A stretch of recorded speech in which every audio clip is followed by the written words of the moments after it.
They offer us a window into a living heritage rooted in health, healing, and a profound connection to the land. Through their traditional regalia and storytelling, they remind us of the importance of cultural exchange and the stories that bind us together. Please join me in giving a warm welcome to the Springcreek dancers.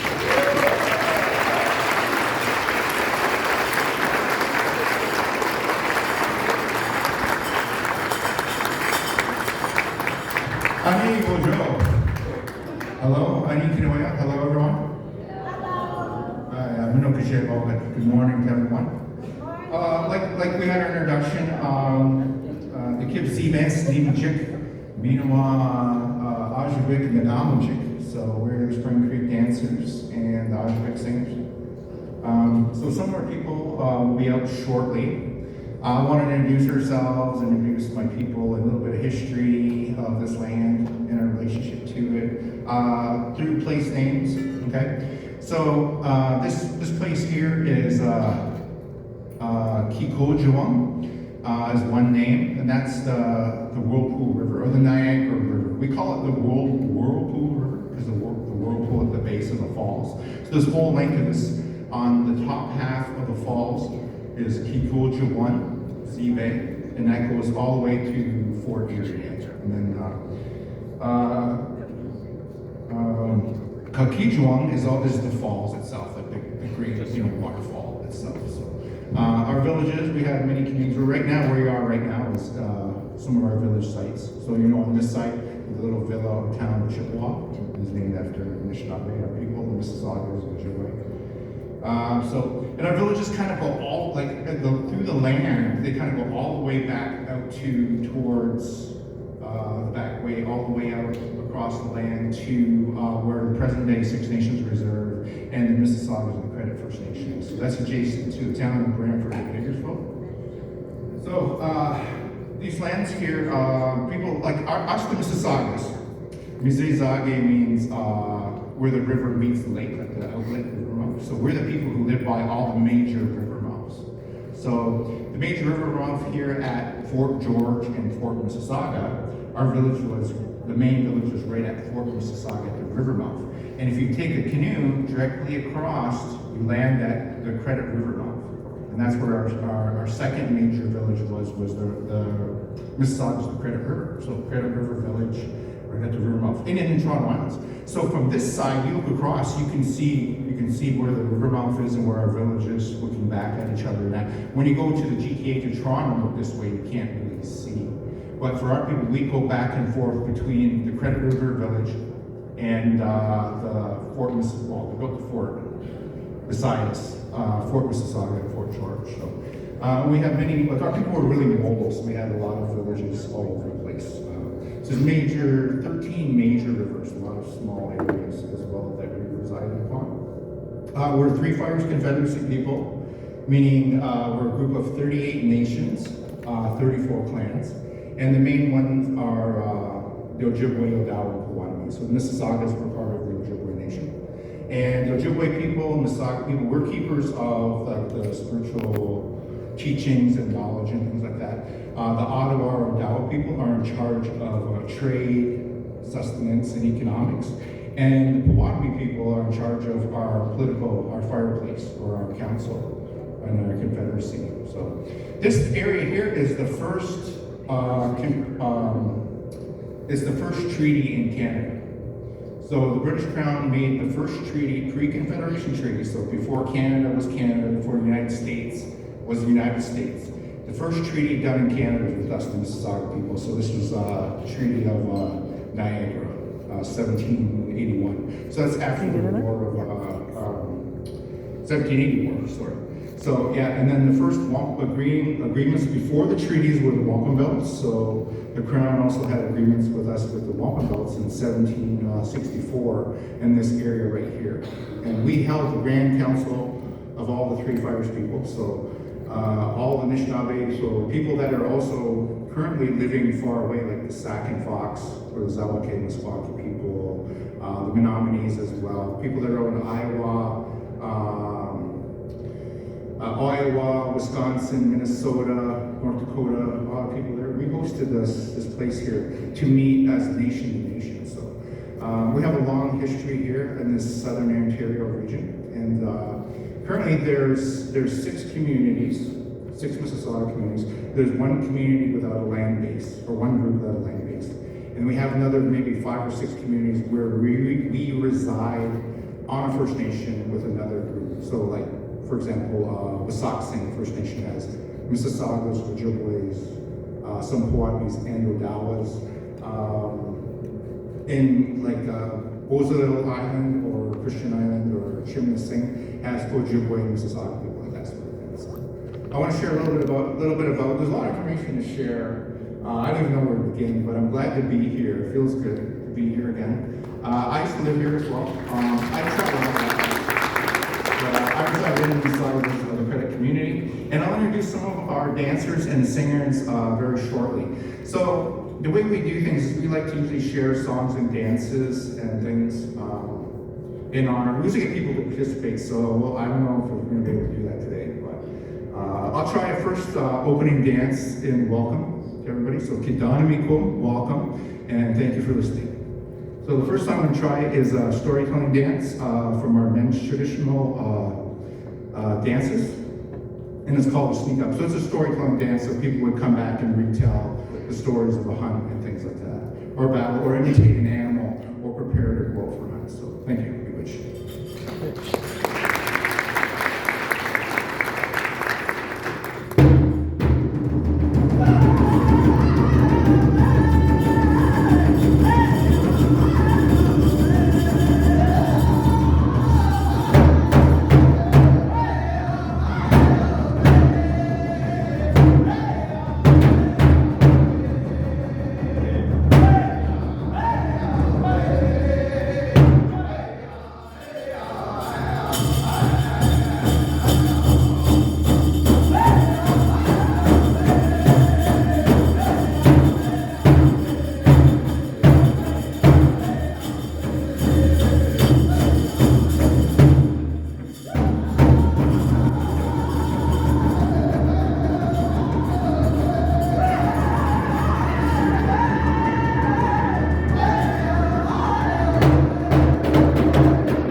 Bennett, Wasnode Kwe, Megazigadodam, Wasaksing First Nation. And April Bennett was also doing the women's traditional style as well. So a lot of these dances are very important, especially here in the spring. This place here, the falls, is a place of, was a sacred place to the Anishinaabe and Haudenosaunee people. It was like a meeting place. So us on this side, the Haudenosaunee on this side. Because it was a sacred place, it said the Thunderers was one of the places where they would come and live under the falls and come in and out and leave again. So it was a place we didn't really fight over because it was very sacred. And many things have drowned out sound, but you were able in the past to hear the falls from like 25 miles away from the falls. Now you can't really hear it. Some of the things that happened is over time it actually stopped the water. So the first time in history, the first time ever, I guess, there was 2 occasions where there was no water going to the falls. So we believe that that really was a wake-up call for people to come to ceremonies here, because those Thunderers, we believe they left. When the water came, we have to come here and in the springtime, because they usually return after winter, is a time when we gather to kind of honor those things, so to not take those things for granted. And you can see when our dancers dance, they really have that connection to the earth. And so our next dance we're going to share is our jingle dress dancer. This is Zawa Makwa, Zawa Makwa and Quick. That's a broad-bearded girl. She's also from the Mississauga First Nation. And this dance also originated with our people here in Ontario, but Northern Ontario, so Whitefish Bay or Kenora area. This dance came from a great-grandfather who was looking for a solution, a way to heal his granddaughter who was very, very, very sick. Was very sick and weak, and he went out fasted. And then the teachings of this dress came out what to do, and he made this dress for her, and she became well. So she recently passed on. Her name was Maggie White, but she was the first woman of this jingle dress. And we've shared this dress all over North America now, but originated with our people here, the Ojibwe people from the White family from Whitefish Bay. So we'll have Zawa Makwa demonstrate a jingle dress song. So, Miigwech.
Mississauga Credit First Nation.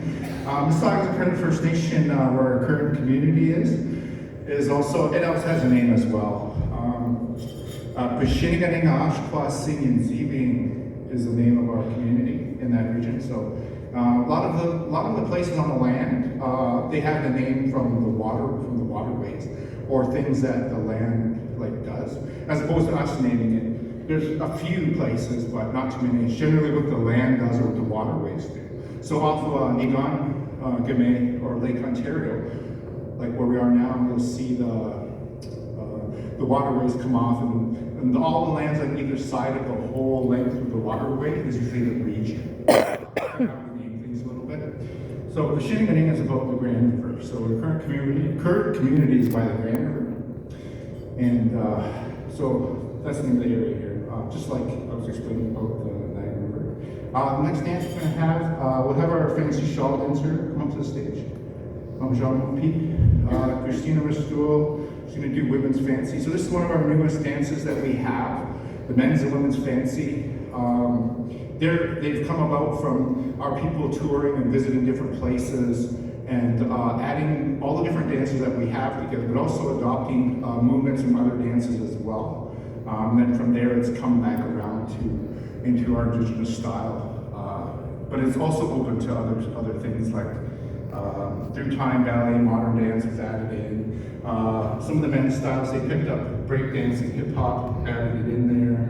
They even, acrobatics, that sort of thing. But this is a very new style. The women's have a very unique style where they wear the shawl around their arms, but sometimes they use a dance stick, so like the men's fancy wear too as well. So they kind of refer to it as like the butterfly dance, so like a caterpillar and then emerges into the cocoon into a butterfly. So it's Sheena Restool from Doki's First Nation and Women's Fancy Bridge.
Once again.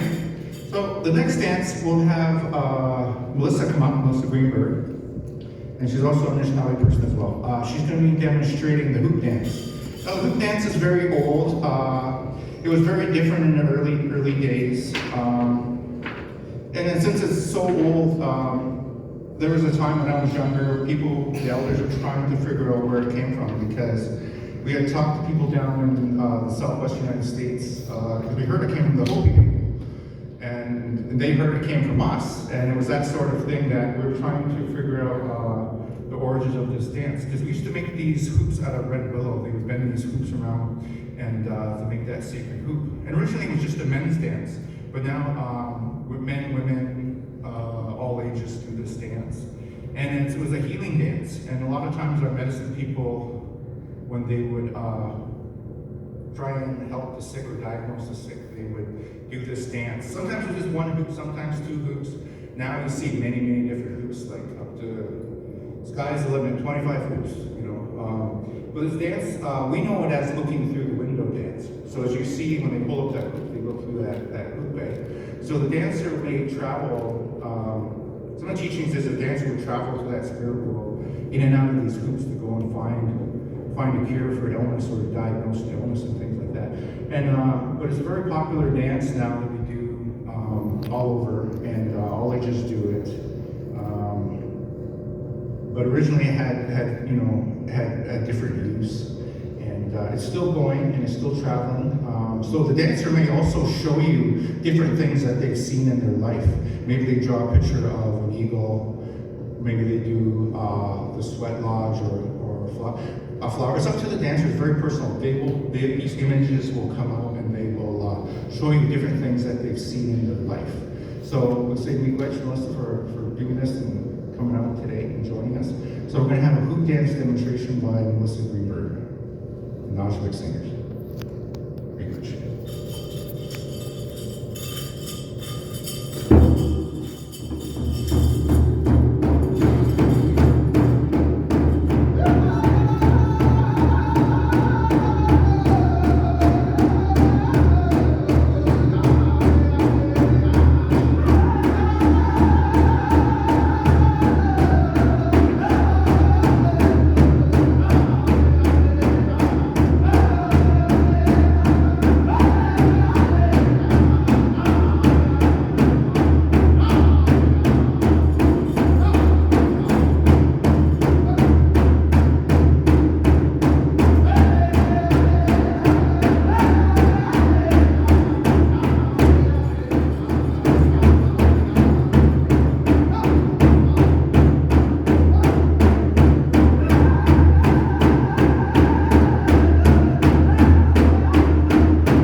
And also at the drum, I can't forget about our drum, the drum itself.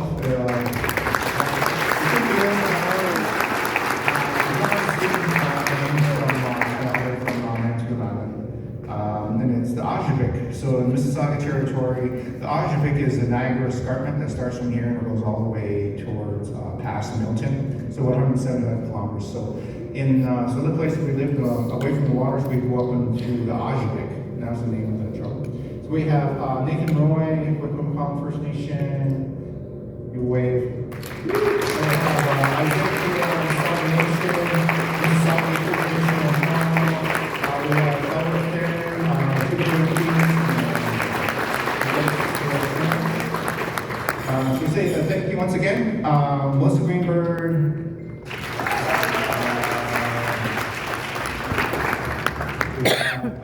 April Bennett.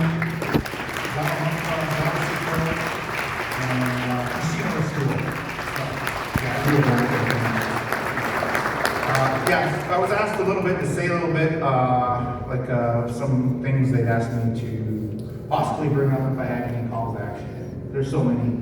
I probably need a little bit more time to prepare on that. But the first thing always comes to mind is the waters. So some of the issues we have here, we live in the Great Lakes and there's so much water in the Great Lakes, but some things have been happening with cities and development, and there's always water intake plants and wastewater outtake plants. So that's where all the drinking water comes from. There's only like 2 cities in Ontario that don't take the water out of the lake, but all the wastewater goes from the treatment goes back into that lake.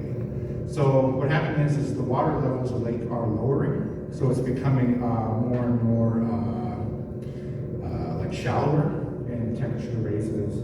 But also too, from the wastewater going back in, it's what they call over-nutrification. So there's a lot of proteins, a lot of stuff that comes from the wastewater treatment outtake that goes back into the lake or the lakes. And it causes too much protein. What happens is the algae blooms and it kind of stops photosynthesis in the water for the plants. So the lakes are being deoxygenated as well. So there's less oxygen for aquatic lakes. So they're becoming like sterile and dying. But also too, the water levels are dropping, which is increasing to water level quality. So, but the needs for water are increasing. They keep taking more and more water out of the lakes. So those are kind of calls to action to maybe to push to have an extra stage, because we always have these precautions of what is the safe level for the intake for the coming back in, being treated to drink. But the outtake, it always seems to be, there could be one more stage. And this area here, people were against chlorification of the water because the outtake, because they believe it's harmful for aquatic life and things. But this area, Niagara, is one of the only regions that did that. But for some reason, it actually improved the water quality because they had less proteins going back in. So it was kind of one of these strange things with water treatment. So some of these things called to action is water usage in cities, in development, for industries and high-rise buildings and things like that. Because we haven't signed away any of our rights to the waters. So we have a lot of rights to the waters in these areas. So inland waters, rivers, lakes, and things like that. It's kind of some of the things we always think about is the waters, and also to some of the issues to do with land and things like that. Our people, we have these treaties to share the land and things like that. But we still, as a people in Canada, we still have like maybe 0.01% of the country to own or have collective ownership or usage of. So we still, for needs for housing and also for actual lands and stuff, there's still a big need for those things. So some of the things, some of the ideas that have worked in other parts, like say across the border in Michigan and the USA, is a land grant system. So things like that. Some of our people have received, like our people, but I mean our communities have received lands donated in trust to us, and so we're fortunate that way. But so a land grant system, those are some of the things we've been thinking about, and just consciousness of planning to do with the waters and how water is used. There's a lot more calls to action. Those are a few things that that came to mind. Because here at Niagara is such a powerful place with the waters, and it always comes to mind. I always think of this place here. So thank you again, Miigwech Bizindweg, so thank you for listening, and thanks for having us. So on behalf of the Ajapik singers and Springcreek dancers, we say thank you and Miigwech. Have a good day.